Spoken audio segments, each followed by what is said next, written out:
Vous devez comprendre que le TEF est constitué de 4 parties, bien des 4 examens. Nous avions la compréhension écrite, la compréhension orale, l'expression écrite et puis l'expression orale. C'est les 4 skills ou les 4 capacités qui permettent à une personne qui soit évaluée par rapport à son niveau de langue. Donc les 4 capacités peuvent être évaluées même en anglais, même en espagnol. Si on veut évaluer une personne par rapport à son niveau de cette langue, on l'évalue toujours par rapport à ces 4 capacités que je viens de vous dire qui se trouvent au niveau du TEF. Nous avions la compréhension écrite qui permet à une personne de lui évaluer par rapport à son niveau de la lecture, comment est-ce que la personne s'adapte à la lecture, comment est-ce que la personne comprend ce qui est écrit par rapport à la lecture. Nous avions ici la compréhension orale qui permet aux organisateurs du TEF d'évaluer la personne par rapport à son niveau d'entendement, par rapport à son niveau d'écoute, comment est-ce que la personne écoute le français, comment est-ce que la personne comprend toutes les productions orales en français. Et nous avions aussi l'expression écrite. L'expression écrite qui est un examen qui permet aux examinateurs ou bien aux organisateurs du TEF d'évaluer une personne par rapport à sa manière d'écrire. Comment est-ce qu'il écrit très bien, est-ce qu'il n'y a pas des erreurs, des fautes. C'est un peu ça. Et nous avions ici l'expression orale qui permet aux organisateurs du TEF d'évaluer une personne par rapport à son niveau du parler. Et vous deviez essayer de comprendre que nous avions 4 skills, donc 4 facteurs qui permettent à l'évaluation des compétences linguistiques d'une personne dans n'importe quelle langue, en anglais, en français ou en espagnol. Mais nous nous focalisons particulièrement au TEF. Et dans les TEF, nous avions parlé des 4 facteurs, bien de 4 cours qui vont permettre aux organisateurs de vous évaluer. Sur ce, vous devez comprendre que toutes les 4 facteurs ont leur manière d'utilisation. Il y a des stratégies, il y a des contenus que vous deviez essayer de découvrir. Et vous-même aussi, vous devez aussi vous adapter parce que peut-être vous vouliez peut-être vous surestimer en disant que non, moi j'ai une bonne capacité en français, donc je parle très bien français, je comprends tout ce qui se passe à la télévision, peut-être dans le sujet de l'actualité, dans l'actualité, peut-être dans la politique, dans des autres secteurs d'information. Vous comprenez très bien les histoires, mais avec aussi le niveau de langue, il y a aussi des autres histoires que vous deviez comprendre, particulièrement pour les TEF. Vous deviez premièrement comprendre les contenus de chaque examen qui va se présenter devant vous. Donc vous deviez être en mesure de connaître le contenu, comme les exercices qui vont se trouver là-bas. Donc vous deviez vous adapter. Donc vous deviez déjà commencer à vous exercer par rapport au TEF. Donc les TEF, moi ce que je peux vous conseiller, c'est un test que vous ne deviez jamais aller comme ça. Donc vous ne pouviez jamais monter un ring sans toutefois vous réchauffer, sans toutefois vous entraîner. Ça va apporter un chaos, peu importe votre carrière, peu importe votre niveau. Donc vous deviez vous entraîner. C'est aussi de la même manière avec les TEF. Peu importe votre niveau du français, peu importe votre niveau, le temps que vous aviez à travailler dans des divers secteurs, dans des études, dans le milieu de travail, vous vous exprimez toujours en français. Mais si vous voulez aller à un test de compétences linguistiques, si vous voulez aller présenter un test pour défendre votre niveau linguistique, je vous suggérerai à très bien préparer votre examen. Par rapport au contenu et aux stratégies, dans chaque examen du TEF a les contenus. Par exemple, dans la compréhension écrite, nous avions par exemple des tests, nous avions des phrases croisées, nous avions des phrases en désordre que vous deviez reconstituer cela et puis les remettre en ordre. Par exemple, dans la compréhension écrite, nous avions des productions sonores. Dans ces productions sonores, nous avions des différents types de messages que vous allez peut-être écouter tout au long de la compréhension orale. Donc, vous devez connaître le contenu. Par exemple, la première catégorie de messages que vous allez écouter, ce sont des dialogues. On va vous mettre peut-être des divers types de dialogues. Et vous deviez être à mesure, en avance déjà, comprendre ça, prendre conscience de tous ces messages-là. Il y a des autres types de messages que vous allez avoir la compréhension orale. il s'agit peut-être de messages sur répondeur téléphonique. Donc vous deviez déjà avoir conscience, c'est quoi un message sur répondeur téléphonique, c'est comment, il y a des messages qui sont enregistrés dans un lieu public. Donc tous ces genres d'exercices-là, moi je vous suggérerais que vous puissiez déjà entamer la préparation de ces genres de messages. Je vous suggérerais d'aller sur Google, sur YouTube, chercher les informations, bien les messages, ou bien des exercices qui correspondent à l'examen que vous voulez peut-être travailler.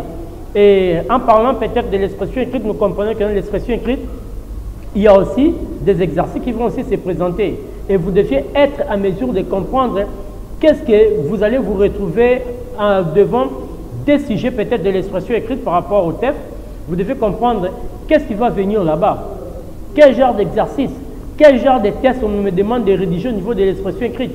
Est-ce la dissertation? Est-ce qu'on me demande de rédiger une petite rédaction? Et à l'expression écrite, par exemple, nous avions comme vous deviez de rédaction des informations, du fait divers.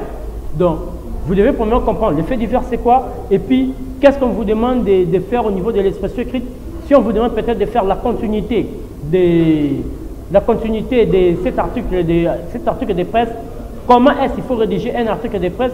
Toutes ces histoires-là, ce sont des histoires qui vont vous permettre à très bien passer votre examen. Et nous avions ici aussi l'expression orale. À l'expression orale, vous allez avoir un rôle que vous deviez jouer. Donc vous deviez parler d'un sujet, par exemple, parlant du contenu. On va peut-être vous demander de jouer le rôle d'un informateur, bien de prendre des informations, soit un rôle que vous deviez convaincre votre ami. Donc l'examinateur et l'interlocuteur sera automatiquement votre ami. Et vous deviez essayer de le convaincre, essayer de parler comme si c'était un vrai sujet, comme si c'était un sujet dans le monde, dans une vie normale. Donc vous deviez essayer vraiment de jouer votre rôle. Et avec le blanc, il ne faut pas travailler l'expression rôle comme si on vous avait braqué l'arme, on vous a mis l'arme au cou ou bien à la tête et vous ne deviez pas être stressé. Tout ça, ce sont des histoires que vous deviez comprendre avant d'abord d'aller au TEF. Donc c'est un peu ça par rapport à ce que vous devez comprendre par rapport au contenu du TEF en question de chaque examen du TEF.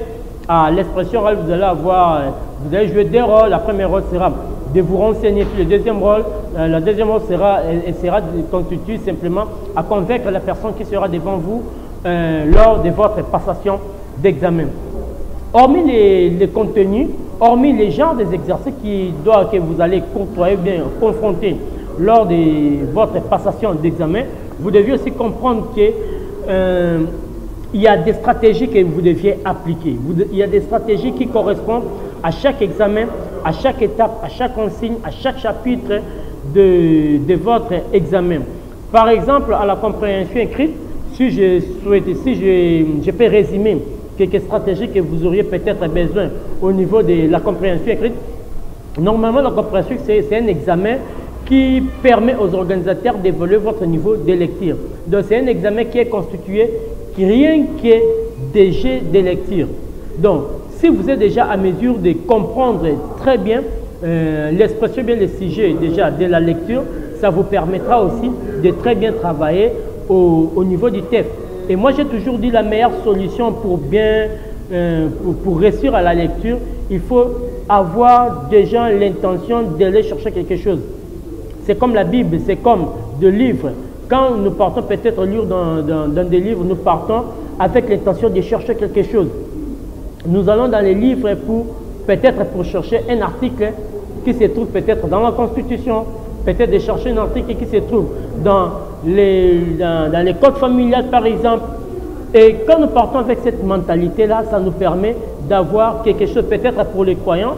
Nous allons dans nos bouquins, dans nos livres de Dieu pour simplement que nous puissions avoir la miséricorde, la guérison, Nous avions l'intention d'aller chercher quelque chose dans le livre saint pour simplement essayer d'avoir les salis. Et nous partons avec cette intention-là, c'est pour cela que nous parvenons aussi à retrouver quelque chose dans les livres saints. Et même lors de votre TEF, même lors de votre examen, vous devez toujours aller avec l'intention de rechercher quelque chose. Lors de toutes les questions que vous allez avoir à la compréhension écrite, vous devez toujours essayer de lire chaque question avec l'intention de trouver quelque chose. Quel est ce type de histoires-là? Qu'est-ce que vous êtes en train de rechercher? Et vous allez découvrir ça lorsque vous êtes en train de vous entraîner avec le TEF, avec la compréhension écrite. Parce que vous allez comprendre que non, les genres de questions qu'on vous pose, ces genres de questions ici, ce sont ces types de questions ici. Et toutes ces histoires, toutes ces questions-là, toute l'expérience de travail sur ces questions-là, ça vous permet automatiquement, les jours que vous allez être au niveau, lors de votre passation de la compréhension écrite, de découvrir quel type de test. Donc, on va, même avec, avec la technologie, merci à la technologie pour le YouTube, nous sommes là, il y a les contacts que vous pouviez peut-être adhérer sur notre chaîne YouTube. Et à chaque fois, on ne manquera pas à passer pour vous communiquer des stratégies, de différents types de contenus, de différents types d'exercices que vous pouviez retrouver là-bas. Avec un français facile, nous sommes accessibles. Si vous voulez nous contacter, vous n'allez voir qu'il y a appelé, il y a des numéros, il y a nos adresses qui sont là. On sera sans doute à votre disponibilité. Parlant des stratégies de la compréhension écrite, je vous ai parlé de la meilleure stratégie de la compréhension écrite. Il faut toujours faire la lecture avec l'objectif de trouver quelque chose dans vos questions. Et je vous ai dit que vous allez découvrir ce que vous deviez chercher avec l'expérience que vous allez commencer à acquérir avec des examens de la compréhension écrite. Et pour la compréhension orale, les stratégies que moi je peux peut-être résumer par rapport à la compréhension orale, donc vous deviez être attentif, ne laissez aucune seconde lors de votre examen dans des distractions, en regardant le voisin, en regardant les autres. Donc vous devez vous focaliser toujours au test et puis essayer de faire la lecture de chaque question avant que vous puissiez écouter d'abord les messages. Ne jamais laisser les messages avant et puis faire la lecture. Faites la lecture de tous les questionnaires, du question 1 au question 60, mais essayez de faire la course avec les messages. Il y aura sans doute 2 ou 3 secondes que les messages vont vous commencer à vous laisser pour vous permettre, au basculement de production sonore à l'autre numéro. Et les 2 ou 3 secondes que la production sonore va commencer à vous laisser, c'est les 2 ou 3 secondes que vous aussi, vous devez aussi essayer de profiter pour que vous puissiez lire les prochaines questions, prendre conscience du questionnaire et puis écouter les messages pour commencer à les répondre. L'autre stratégie par rapport à la compréhension orale, il s'agit simplement de prendre conscience de tous les différents types de messages qui vous seront abordés lors de votre prestation de la compréhension orale. Nous avions les types de messages comme des dialogues, nous avions des messages comme des messages sur répondeur téléphonique, des messages reçus dans un lieu public, des extraits des émissions, des débats, des émissions, des longues émissions, quelques questions. Vous devez faire un effort de comprendre d'abord tous les types de messages qui vous seront abordés lors de la compréhension orale et ça vous permettra de très bien passer votre examen sans complications. Et nous avions aussi l'expression écrite. L'expression écrite, vous deviez comprendre simplement que non, il y a 2 sections. À la première section, vous deviez utiliser les normes journalistiques. Un journaliste, premièrement, c'est une personne qui ne parle pas beaucoup. Donc, il peut résumer ou bien synthétiser quelques phrases, mais qui explicite peut-être 2 ou 3 ou 4 pages d'autres. Alors, moi, je vous conseille au niveau de la section A, où à l'expression écrite de ne pas beaucoup écrire, essayez de respecter la méthodologie journalistique au niveau de la section A, comprendre les faits divers, ça parle de quel type d'information. Les faits divers, ce n'est pas une information qui est économique, qui est politique, qui est de la santé, mais quand on vous demande de rédiger un fait divers, un fait divers, c'est la plupart des informations qui sont négatives. Ce sont les informations qui se focalisent aux accidents, aux meurtres, aux histoires négatives, aux crimes, aux assassinats. Donc, quand on vous demande de rédiger un fait divers, vous devez essayer de faire, on vous demande de faire la continuité d'un article qui est fait divers, donc vous devez essayer plus d'amener cet article, votre continuité, du côté négatif. Admettons un exemple, peut-être l'expression écrite, on vous dit peut-être une fille oubliée tout au long de la route. On vous demande de faire le contenu de ces genres d'articles. Donc vous devez essayer de finir cet article-là avec l'idée peut-être de kidnapping. Peut-être vous vouliez dire que non, la fille était restée une fois, une voiture fumée qui est passée là et puis il l'a enlevée. Et l'effet divers aussi, vous devez comprendre que c'est une information que vous ne deviez pas donner en partialité. Donc vous deviez essayer de finir l'idée en question. Que non, la fille était enlevée, mais il y avait eu une escorte de la police qui les a suivis et puis il les a traqués. Donc c'est ça l'information fait divers. L'information fait divers n'a rien à voir avec les informations qui sont politiques, qui parlent de la santé. Donc c'est un peu ça. J'espère que... Et puis au niveau de la section B, on vous demande simplement de trouver une décision. C'est bien, bel et bien, vous deviez faire une rédaction, mais vous devez essayer de leur proposer votre méthode, vos stratégies. Donc, c'est un peu ça avec l'expression écrite et l'expression orale. J'espère qu'on va essayer de parler de ça prochainement. Merci beaucoup.